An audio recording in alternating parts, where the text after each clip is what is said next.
Era una cálida madrugada del 6 de febrero. El año era 1945, un año de incertidumbre que marcaría el fin de la Segunda Guerra Mundial. Geográficamente lejos de todo ese caos estaba el precioso Caribe, y uno de sus países más desconocidos era justamente escenario de un nacimiento histórico aquella noche, que significaría mucho para aquella isla. El reloj marcaba que apenas había pasado la medianoche, cuando Cedila Editha Malcolm siente unas fuertes contracciones. Ya habían pasado casi 9 meses desde que una noche de pasión con un hombre muy mayor daba sus frutos biológicos. Ella era una mulata que tenía tan solo 18 años cuando se casó. Él era un anciano blanco que tenía 59 años. Una relación muy improbable, pero que era una realidad. Lo cierto y concreto es que habían procreado un ser que cambió de sobremanera no solo la historia y el curso de la música mundial, sino que cambió la cultura del mundo hacia la igualdad social. Es por ello que es considerado uno de los artistas más importantes, relevantes e influyentes de la historia. La hora exacta era las 2:20 de la mañana, cuando en una modesta granja del distrito de Nine Mile, del departamento de St. Anne Parish, en Jamaica, nacía él, un infante que crecería para convertirse en ícono cultural del mundo. Personalmente es uno de mis artistas favoritos, y de quién no. Exportó la cultura de su país para el mundo entero y puso a Jamaica en el mapa ante la vista de todos, haciéndola con el correr de las décadas en un destino turístico muy visitado gracias a él. Este es el cuento del hombre, de la leyenda del irrepetible Robert Nesta Marley, conocido por su nombre artístico, Bob Marley. Bienvenidos a su cuento.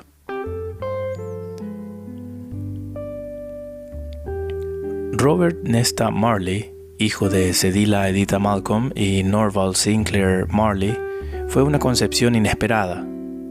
Su segundo nombre, Nesta, significa mensajero sabio. Y cuán acertado fue la elección. Norval era un viejo caucásico de origen británico que era capataz en una chacra local, y Cedila, una joven mulata también de Jamaica, de una respetada familia de la comunidad, quienes se conocieron de mera casualidad y se casaron tras pocos meses de conocerse. Se casaron por presión de la familia de ella, quienes al enterarse del repentino embarazo de la joven a manos de este viejo, lo presionaron para que se haga cargo de la chica y de su primogénito. De igual manera, se casan, pero el viejo va consiguiendo trabajos en otras ciudades un poco lejanas, y poco y nada veía al final a su esposa e hijo. A veces les enviaba un poco de dinero, pero prácticamente Cedila tuvo que apañársela sola. Una situación complicada para esta pobre chica. La situación con Norval era inconsistente y había pocas visitas de su parte, y también escasa comunicación en aquella época. No había la tecnología que hay hoy. Y luego de un tiempo sin noticias de su parte, se enteraron que había fallecido a los 70 años de edad de un infarto. Esto fue en 1955. Ya igualmente varios años que permanecieron incomunicados, o que era muy poca la comunicación que existía entre la chica y el viejo. Bob apenas tenía 10 años cuando su padre fallece, y siempre fue durante su infancia una persona que recibía muchas burlas y discriminación por ser mestizo en este caso. Los mulatos jamaiquinos lo discriminaban mucho por ser de un color de piel ligeramente más claro de lo común en Jamaica, y los blancos también lo discriminaban por no ser blanco. El contexto era que Jamaica en aquel entonces aún vivía bajo el régimen colonial de Inglaterra y existía una absoluta desconfianza por parte de los mulatos locales hacia las personas blancas o, en el caso de Bob, de piel un poco más clara que la de ellos. Inclusive por tener piel café con leche lo trataban de niño blanco. La escuela del niño Robert fue la Stepney Primary and Junior High School de St. Anne Parish. Cedila, mientras tanto, y al quedar viuda, busca nuevas oportunidades laborales en la ciudad y se muda desde la rural 9 Mile a la capital Kingston, a uno de los barrios más pobres que se llama Trenchtown, que era la única zona que podía pagar en aquel momento. En medio del bullying que sufría casi a diario el niño Bob, desencadenaba en peleas callejeras. A Bob le tocaba defenderse de las agresiones que sufría, en las que sorprendentemente solía salir bien parado. Siempre se dice que él había sido un gran peleador callejero, siempre en defensa propia. Y rápidamente fue ganándose el respeto de los niños de su barrio y la gente. Fue así que lo comenzaban a llamar Tough Gang. Estando en la capital, Cedila conoce a otra pareja, a otro hombre. Este hombre que ya había conocido en 9 Miles, ya que su pequeño Bob era amiguito del hijo de este hombre. El hijo se llamaba Neville O'Reilly Livingston. Es con este padre soltero, llamado Thaddeus Livingston, con quien Cedille concibe una hija, llamada Claudette Pearl.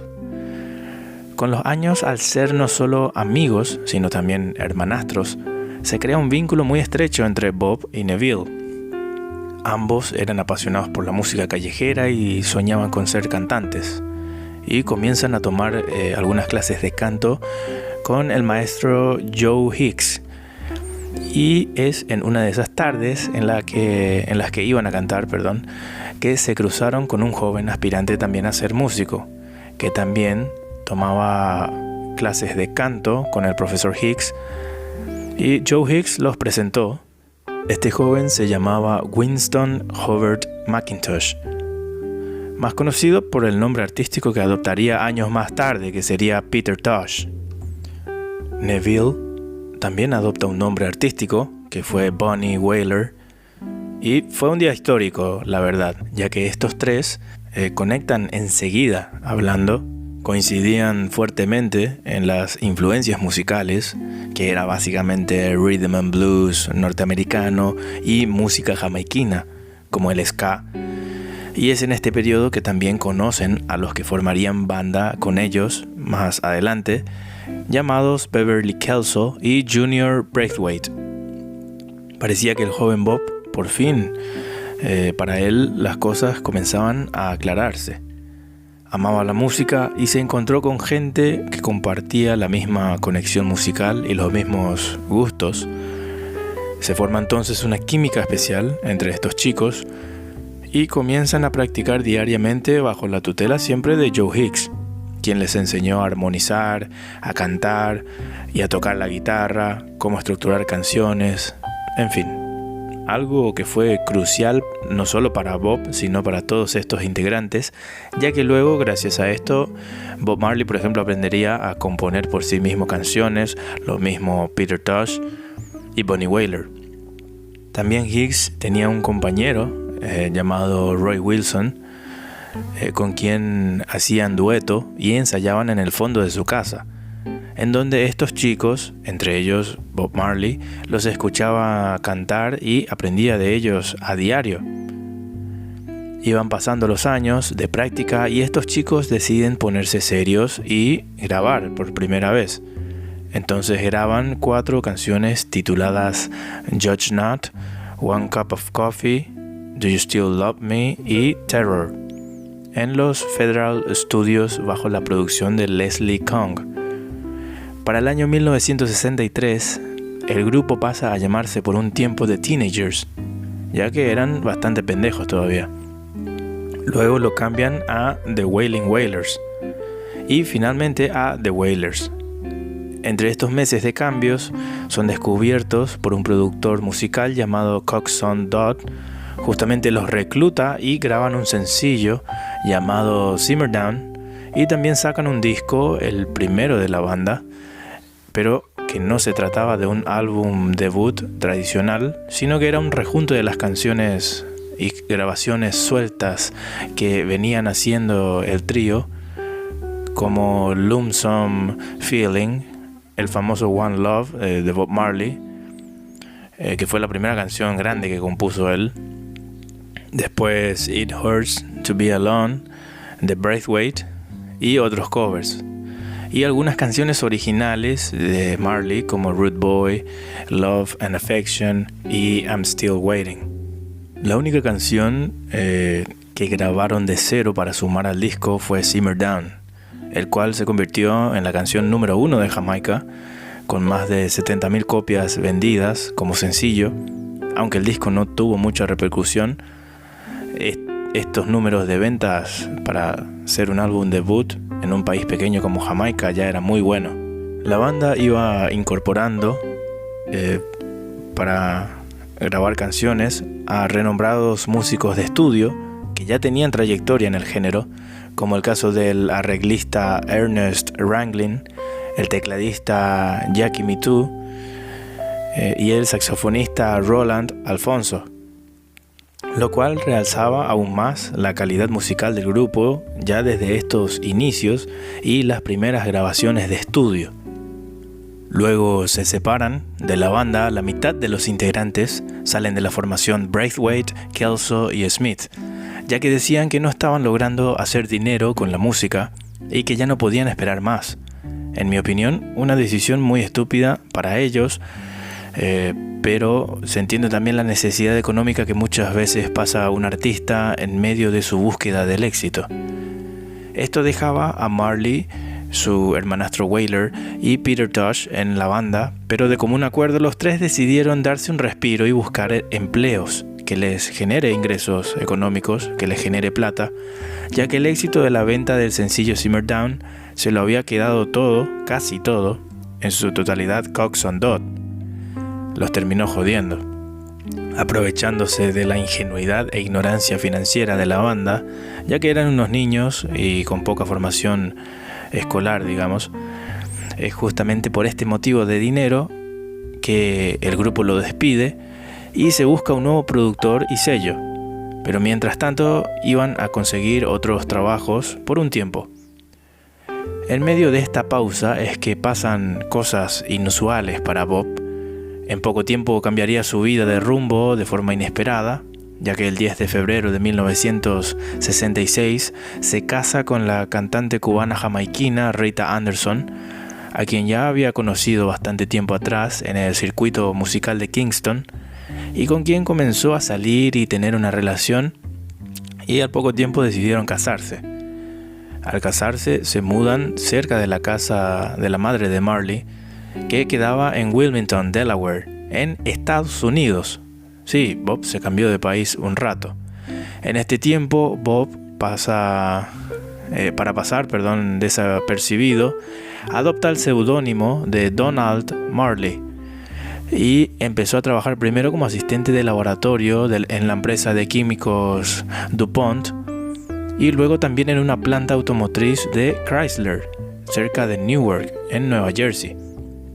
Todo esto para ganar dinero mientras vivía en un país que no era el suyo, que no conocía, pero eran oportunidades laborales y Marley estaba ahorrando ya un poco de dinero y haciéndose cargo de su familia. En una época absolutamente atroz para Estados Unidos, en el que el racismo estaba creando crisis sociales muy fuertes, seguían las crisis sociales fuertes ya desde hacía varias décadas, y también conflictos violentos en casi todo el país entre civiles y la policía. Marley sabiamente decidió pasar desapercibido, pero en aquel entonces ya comenzaba a percibir la injusticia social que también había en otros países que se consideraban primer mundo. Sufrió, por supuesto, discriminaciones por su color de piel, tanto en Jamaica desde pequeño como en Estados Unidos, pero él sabía que el contexto era muy difícil para rebelarse y que no lograría nada si lo terminaban matando. Entendía que aún no era el momento ni la forma de hacerlo. Él planeó todo fríamente y decidió cambiar el mundo de una forma más contundente, efectiva y permanente, a través de sus letras y canciones que salieron luego con el correr de los años, que hasta hoy día se escuchan, y no hay legado más fuerte, creo yo, que ese. Otro aspecto de su vida que lo cambió fue la religión. Marley creció en una familia católica, educado por su madre bajo esas creencias, pero luego de adulto decidió convertirse a la religión Rastafari y oficialmente pasó a convertirse al retornar a Jamaica luego de vivir 8 meses en Estados Unidos. Al volver también Bob busca a su hermanastro y a Peter Tosh para que vuelvan a trabajar en su música, como The Wailers. En la línea temporal estamos en los últimos destellos de la década de los 1960s. Y aquí conocen al productor Lee Scratch Perry, quien es una leyenda jamaiquina a nivel de producción musical, conocido innovador de grabaciones del dub, del ska y el reggae. Fue de los pioneros en implementar los avances de la tecnología en los estudios de grabación en Jamaica. Los Wailers se habían asociado con la persona correcta. Perry tenía una banda de estudio llamada The Upsetters, inspirada justamente en los Upsetters de Little Richard. Un productor tan solicitado y con tan buen trabajo, por supuesto que no iba a durar tanto tiempo con una sola banda. Y fue así que duró poco tiempo con los Wailers, pero produjo canciones que fueron la base del éxito de la banda y fueron los trabajos más sólidos y sonoramente más pulcros que tuvieron. Así fue que grabaron el segundo álbum, esta vez ya sí completamente de estudio de la banda, que se llamó Soul Rebels, que ya contaba con canciones de autoría de la banda casi en su totalidad.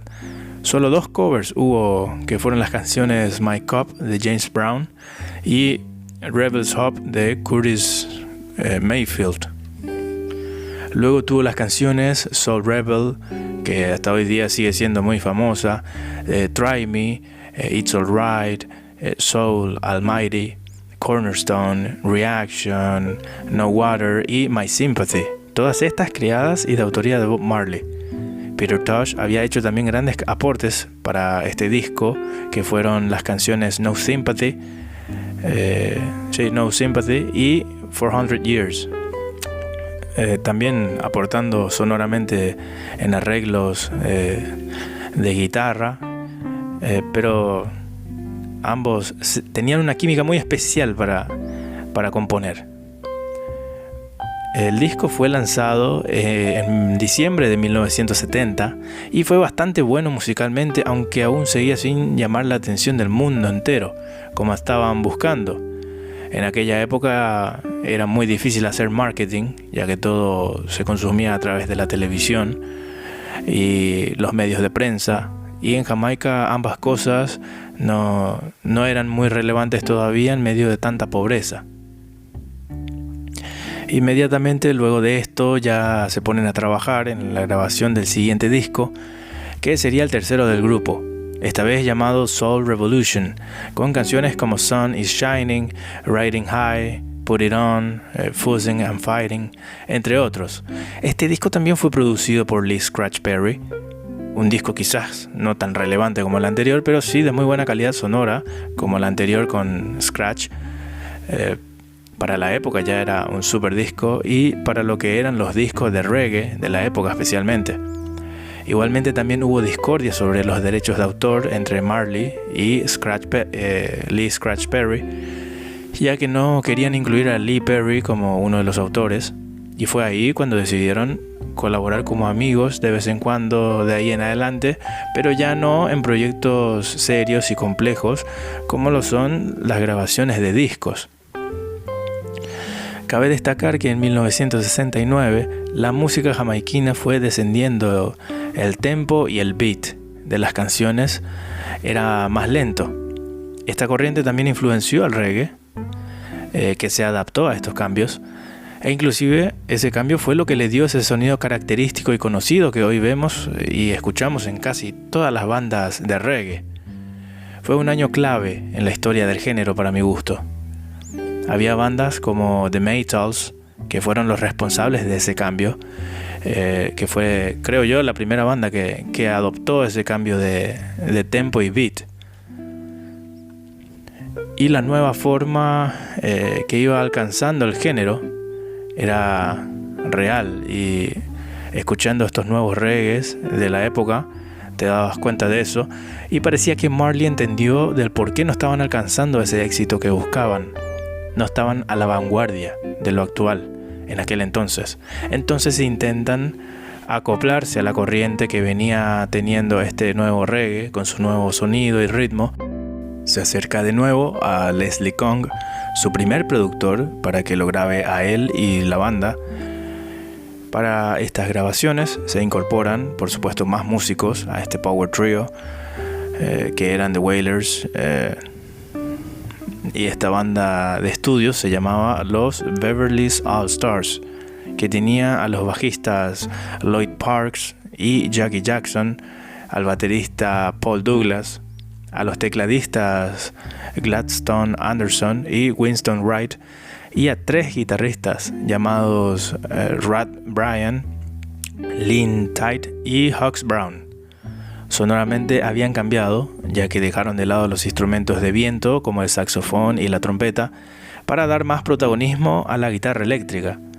Esto ya era producto también de la influencia de la banda por el rock and roll norteamericano y artistas como por ejemplo Jimi Hendrix, que fueron una gran influencia en todo el mundo. Y así, con el correr de los meses, fueron grabando varias canciones sueltas y luego las unieron en un solo álbum. Este proyecto dio como resultado el disco llamado The Best of the Wailers, que tenía canciones como Soul Shakedown Party, Stop That Train, Caution, Go Tell It on the Mountain, Soon Come, Can't You See, Soul Captives, Cheer Up, Back Out y Do It Twice. Posterior al lanzamiento de este disco, se dan cuenta de que no tiene el éxito esperado y comienzan a estudiar qué estrategia podían lograr para comercializar la música de la banda, para romper esa frontera y llegar a más países y por fin empezar a ganar dinero, ya que apenas vendían en Jamaica y ellos buscaban ese éxito internacional, lo cual en esa época solo los artistas de rock de Estados Unidos y de Reino Unido andaban logrando alcanzar. Unos años de incertidumbre pasaron los Wailers sin saber si iban a poder convertirse en la exitosa banda que estaban buscando ser. En 1970 fichan al bajista Aston Barrett y su hermano Carlton Carly Barrett. Y un dato curioso es que en medio de la falta de conciertos y dinero, en 1971 Bob se postula y es aceptado para trabajar en la banda sonora de una película en Suecia, junto a su amigo Johnny Nash. No confundamos con Johnny Cash, este es otro Johnny. Hasta que en 1972 les llega la oportunidad. Bob Marley para ese año estaba viviendo en Inglaterra, en Bloomsbury.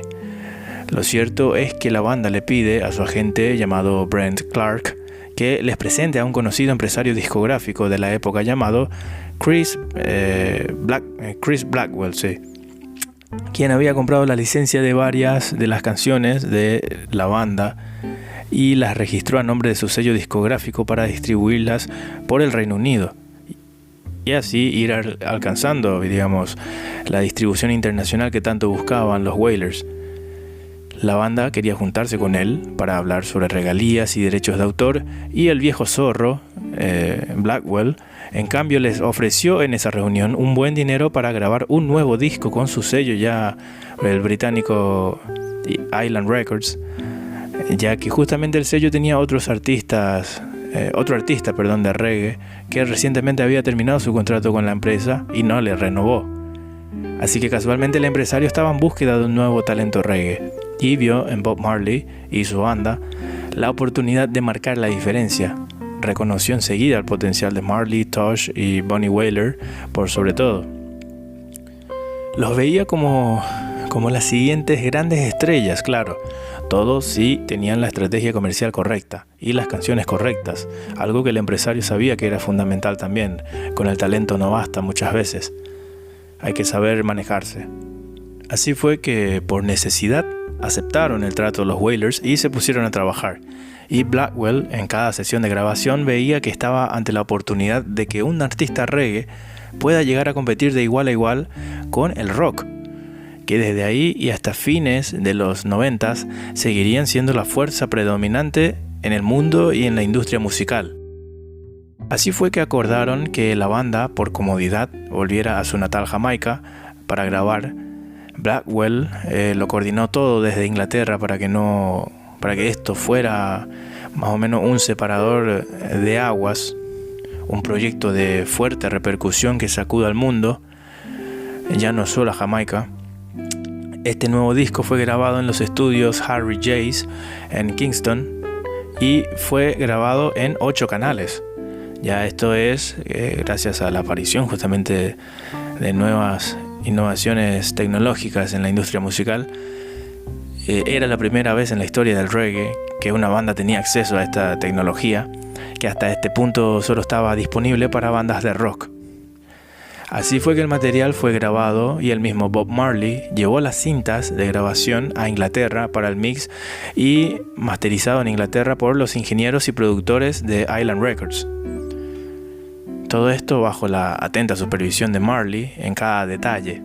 Era la primera vez que Marley veía cómo se ecualizaban canciones, se editaban los sonidos y se hacían arreglos para que sonara aún mejor. Y todo ese proceso de masterización de un disco era un nuevo mundo para él, tecnológicamente hablando.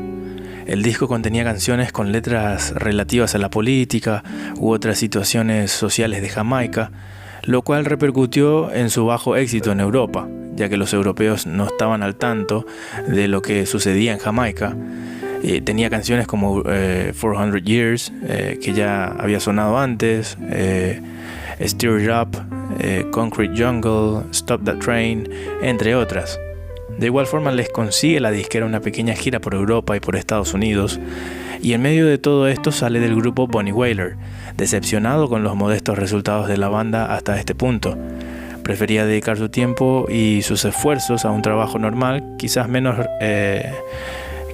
conocido, tendría menos fama, pero sería mejor remunerado, o buscar suerte en otro trabajo. En su lugar ingresa a la banda el viejo profesor de canto de Marley, Wailer y Tosh, que era Joe Hicks. En su gira por Estados Unidos fueron teloneros de Bruce Springsteen y de la banda Sly and the Family Stone, otra gran banda conocida en Norteamérica. Para el año 1973, el grupo saca su segundo álbum con Island Records y el sexto ya de su carrera, llamado Burning. Este álbum tenía versiones nuevas de algunas canciones anteriores de la banda, como también canciones nuevas,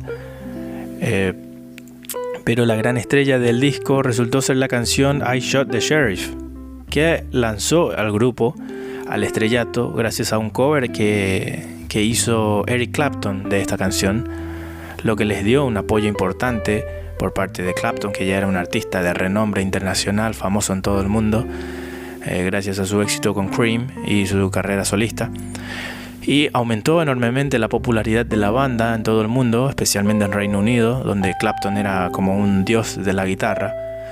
Al año siguiente, Bob Marley trabajaba arduamente en la composición y creación del siguiente disco, cuando en ese momento Peter Tosh y Bunny Wailer deciden salir de la banda para seguir sus carreras como solistas. Con los miembros que quedaban, entonces pasa esta banda a llamarse Bob Marley and the Wailers. El disco en el que trabajaba Bob se llamaba Natty Dread, y este incluía grandes canciones como No Woman No Cry, Talking Blues, Revolution y otras. Este álbum salió a la venta en octubre de 1974, y de aquí en adelante salen de gira por Inglaterra y otros países de Europa, y luego también hacen una pequeña gira por Jamaica. Pasan los meses de concierto en concierto cuando Marley siente la necesidad de grabar otro disco. Esta vez se llamó Rastaman Vibration. La canción emblema de este disco se titula War. Lo curioso es que la letra de esta canción la compuso basado en un discurso del emperador de Etiopía, Haile Selassie, ante las Naciones Unidas. Marley comenzó a escribir letras sociales, ya que justamente Jamaica atravesaba su peor crisis civil de violencia en aquella década de los 70s. En medio de todo este caos de sangre que vivía su país, Marley se mantenía apolítico y pacifista en todo momento. Era uno de los grandes portavoces que tenían los Rastafaris, aunque de todas formas también tenía sus defectos como toda persona. En su caso, durante toda su vida, ser un mujeriego, por ejemplo, fue uno de sus grandes defectos. Hizo que tuviera varias amantes en todo el mundo. O bien, por ejemplo, ser un padre y marido bastante ausente. Entre 1963 y 1980, Marley tuvo 13 hijos con mujeres distintas. Tuvo 4 con su esposa Rita, adoptó a 2 hijos de Rita, tuvo 7 hijos con otras mujeres, todas diferentes, entre estas 7, y era muy cuestionado por ese lado personal suyo, ya que estaba en falta grave de lo que en la religión Rastafari se considera la levity, que es el modo de vida o el modo de actuar que tiene un Rastafari, lo cual siempre fue una contradicción en su vida. En medio de todo este problema nacional, invitan a Bob Marley y The Wailers para que toquen en un concierto gratuito llamado Smile Jamaica, Sonríe Jamaica, que se llevó a cabo en el Parque de los Héroes Nacionales en la capital Kingston. Este se llevó a cabo el 5 de diciembre de 1976, para intentar justamente promover la paz entre los bandos políticos que se encontraban en guerra, que eran el Partido Nacional del Pueblo, que era el gobierno actual en aquella época de Jamaica, y los opositores extremistas del Partido Laboralista de Jamaica, que eran de centro derecha. Cabe destacar que ni siquiera la policía y el ejército jamaiquino pudieron frenar esta guerra civil, a pesar de sus fallidos intentos, ya que simplemente no daban abasto en números. Lo cierto es que los opositores sostenían que este festival gratuito se iba a llevar a cabo para apoyar al partido gobernante y se oponían fuertemente a su realización. Además, sostenían que el primer ministro Michael Manley era amigo de Bob Marley, lo cual era verdad, aunque Marley nunca tuvo la intención de mencionar la política en medio de su show. Al anunciar el concierto para el 5 de diciembre, también se anunció que las próximas elecciones iban a ser el 15 de diciembre, apenas 10 días después de este gran evento, en un claro gesto de intentar aprovechar a este evento para favorecer a un lado de la balanza política. Y es entonces cuando los opositores deciden una noche ir hasta la casa de Bob Marley en plena madrugada, mientras dormían él y su familia, desenfundan ametralladoras y comienzan a llenar de tiros y disparos la casa de Marley, con él adentro y su familia adentro. También se encontraban durmiendo en la misma casa su esposa Rita, obviamente, Louis Griffith y el manager Don Taylor. Marley fue herido en el pecho, cerca del corazón, y en uno de sus brazos. Su esposa recibió un impacto en la cabeza. Griffith fue herido en el abdomen y Taylor con heridas más leves. Todos fueron hospitalizados, pero llegó el día, por suerte no hubo muertos, pero llegó el día del concierto y nadie sabía si Bob aparecería después de semejante susto y hasta herido. Aún convaleciente, llega en un vehículo al evento y Marley desciende del vehículo, baja con su gente, y la gente se queda en shock al verlo ahí todavía herido, tan solo 30 horas después del atentado en contra de su vida. El fervor que transmitió tan solo su presencia fue inexplicable. Y cuando le preguntaron por qué lo hizo, a pesar de estar herido, y con su esposa hospitalizada aún, dijo, y lo cito textualmente: "La gente que está tratando de hacer este mundo peor no se toma ni un día libre. ¿Cómo podría tomarlo yo? Ilumina la oscuridad". Eso fue lo que dijo él, y luego de esta presentación Marley y su familia se mudan a Londres, y por casi 18 meses no se presenta en ningún show en vivo. Mientras tanto comienza a componer, a crear y a escribir canciones para su siguiente trabajo. Este trabajo fue su obra maestra y la cúspide, digamos, que alcanzó el reggae. Este disco se llamó Exodus, o Éxodo en español. Y desde su primera canción, llamada Natural Mystic, ya se percibía que era un trabajo superior a todo lo anterior. La calidad sonora, aprovechando los avances de la tecnología, todo sonaba mucho más limpio y de altísima calidad. Sus canciones más conocidas son Jamming, Exodus, Waiting in Vain. También fue regrabado para este disco la famosa canción de Marley, One Love, y también Three Little Birds, otra muy conocida canción de este disco Exodus. Estos éxitos se posicionaron fuertemente en las radios europeas y en Jamaica, y aquí realmente comenzó el despegue del reggae en Europa. Y fue el punto más famoso también de Marley, quizás. Para hacer un disco de reggae fue bastante bien vendido. Alcanzó a pasar la marca de las 700.000 copias vendidas, este disco solo. A partir de allí parecía que Bob encontraba la fórmula para crear un reggae que llegue y guste a más personas. Lo malo es que en ese año también le diagnostican melanoma. Él, como creyente del Rastafari y del poder de la naturaleza, toma la decisión de no tratarse y vivir lo que tenga que vivir. El dolor físico que le causaba la enfermedad lo mitigaba y lo paliaba con la marihuana, droga que Marley siempre utilizó, al igual que muchas personas en Jamaica, quienes creen en su poder natural y la historia ancestral que vincula a esta planta con el hombre. Sabiendo que le quedaba poca vida por delante, Bob decide aprovechar todo su tiempo posible para seguir componiendo canciones relevantes y que queden para la eternidad, retumbando en la mayor cantidad de personas posibles. Participa en abril de 1978 en el evento jamaiquino One Love Peace Concert, en donde consigue un hito que sorprendió a todo el país. Logró que los dos enemigos políticos más grandes de Jamaica se estrecharan la mano. Pidió a ambos que subieran al escenario, pidiendo por la paz de su país, y así de fuerte era su influencia que ambos le hicieron caso y subieron. Ellos fueron el primer ministro Michael Manley y el opositor Edward Seaga. Ambos ya habían tenido aquella trifulca, aquel periodo sangriento que ya mencioné previamente, que hizo que Marley justamente sufriera aquel atentado y después decida mudarse a Londres. Todo esto para intentar frenar la gran ola de violencia que existía en el país ya por muchísimos años. Este hecho le valió la medalla de la paz otorgada por las Naciones Unidas, y bueno, logró que ambos enemigos pudieran estrecharse la mano en público y acordar una tregua.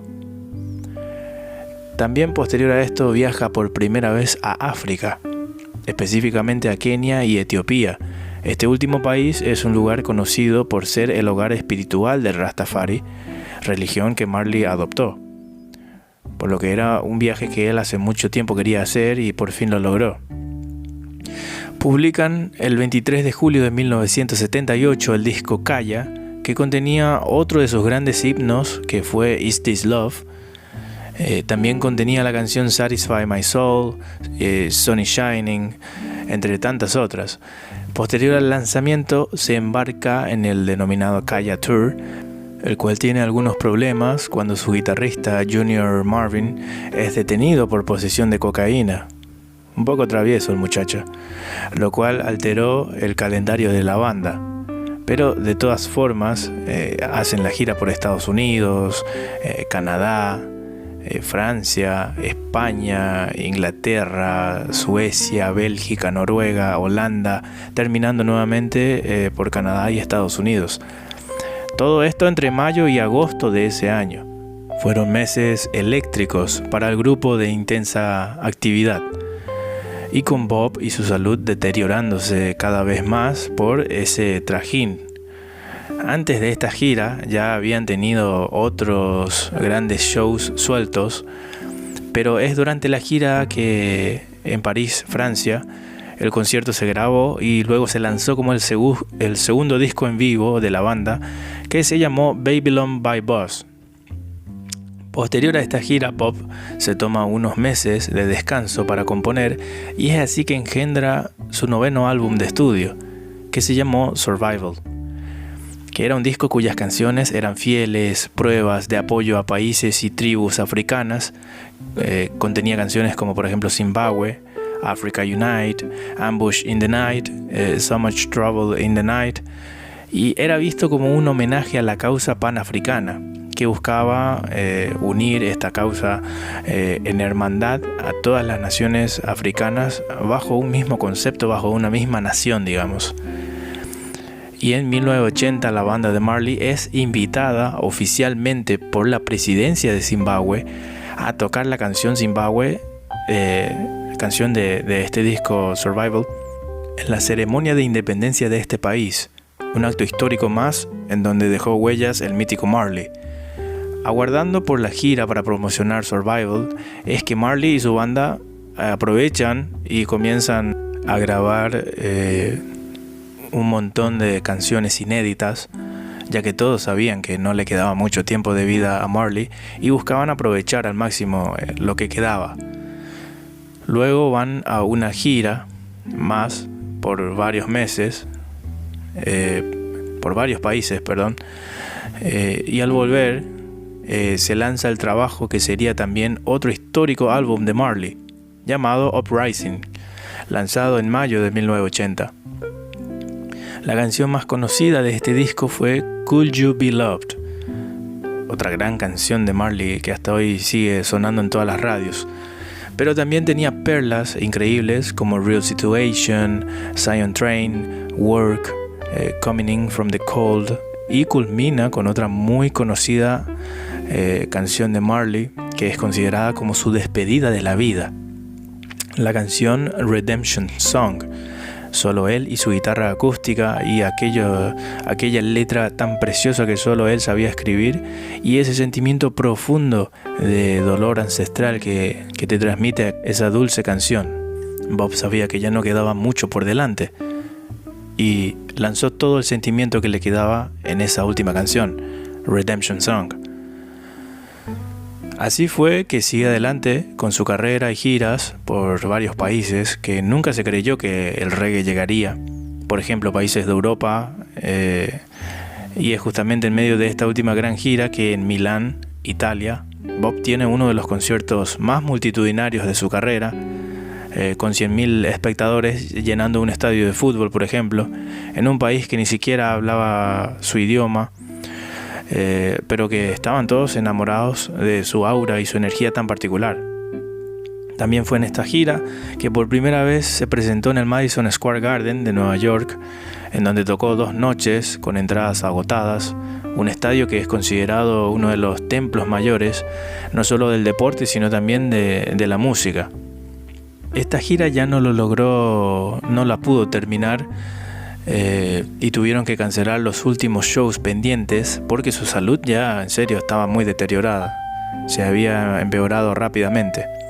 Inicialmente el melanoma estaba en su pie derecho, en su primer dedo, y él decidió no extirpar la lesión con cirugía ni tratar la enfermedad tampoco. De igual forma es trasladado a Alemania, a la clínica Joseph Easels, en donde comienza un agresivo tratamiento, aunque ya se percibía que era tarde, para intentar revertir su cáncer que se había expandido por casi todo el cuerpo al dejar pasar tantos años. De igual forma esto alargó su vida unos meses, 8 en total, pero ya bastante deteriorado al final. Decidió volver a su natal Jamaica para así partir en paz a otro mundo. Ya durante el vuelo de regreso, sus signos vitales comenzaron a empeorar progresivamente, y al aterrizar en este viaje justamente ya fue llevado directamente de urgencia al Hospital Cedars of Lebanon, hoy llamado Hospital Universitario de Miami, en Jamaica, pero no resistió más y era su hora. Y el 11 de mayo de 1981, Bob Marley oficialmente dejaba el mundo de los vivos y su cuerpo se extinguía para dar paso a su leyenda, aquella que vive hasta hoy. La magia de sus canciones perdurará por muchas, pero muchas generaciones más. Quizás hasta el final de los tiempos, quién sabe. Fue enterrado el 21 de mayo de 1981. Su funeral fue un funeral de estado, el más alto honor para un jamaiquino. Junto a su cuerpo, dentro del ataúd, lo acompañó su famosa guitarra roja Gibson Les Paul, que la tuvo casi toda su carrera. Algunos dicen que fue enterrada también otra guitarra junto a él, que fue su Fender Stratocaster, que es la otra guitarra con la que armó tantos hits. Dejó atrás un legado de música y de vida muy grande que perdurará por siempre. Hoy estoy yo acá hablando muchas décadas después de su fallecimiento en Paraguay y pienso que será así siempre. Muchas personas lo irán descubriendo con el correr de los años, de las décadas, y pienso que vivirá por siempre. El encargado de dar el discurso en su funeral fue el primer ministro de Jamaica, que había mencionado previamente en esta historia, Edward Seaga, aquel que se estrechó la mano, quien dijo, y cito textualmente: «Su voz fue un grito omnipresente en nuestro mundo eléctrico. Sus rasgos afilados, su aspecto majestuoso y su forma de moverse se han grabado intensamente en el paisaje de nuestra mente». Bob Marley nunca fue visto. Fue una experiencia que dejó una huella indeleble en cada encuentro. Un hombre así no se puede borrar de la mente. Él es parte de la conciencia colectiva de esta nación. Bob sintió que ese era su destino. Ya desde su nacimiento en un pequeño granero de una granja rural en Jamaica hasta su fin, pienso que él entendió cuál era su misión en la vida y abrazó ese destino y esa luz hacia el final del túnel. Curiosamente, la fama y expansión del reggae a nivel mundial, con el avance de la tecnología y la aparición de nuevos métodos de difusión de contenidos, aumentaron tanto la figura de Marley como del reggae. Aumentaron pero muchísimo y fueron llegando a todos los continentes del mundo. Desde donde se encuentre en alguna parte del universo, quizás él esté orgulloso de todo lo que se ha logrado gracias a la música que él creó, a cuántas bandas y artistas de todos los géneros musicales inspiró a lo largo de la historia y cuántas personas siguen aún sin descubrir la magia de su arte, pero que algún día se encontrarán con él gracias a la tecnología y los archivos que vivirán siempre en los diferentes medios masivos de comunicación y en las diferentes plataformas digitales. Y lo más probable es que se sientan tan tocados como nosotros, por su voz tan única, por su ritmo, por sus melodías, por sus letras, por su esencia. Tan él, tan Bob Marley. Este fue su cuento, su resumida historia. Pero por favor, no se tomen todo tan en serio. Al final, estos siempre son solo puros cuentos.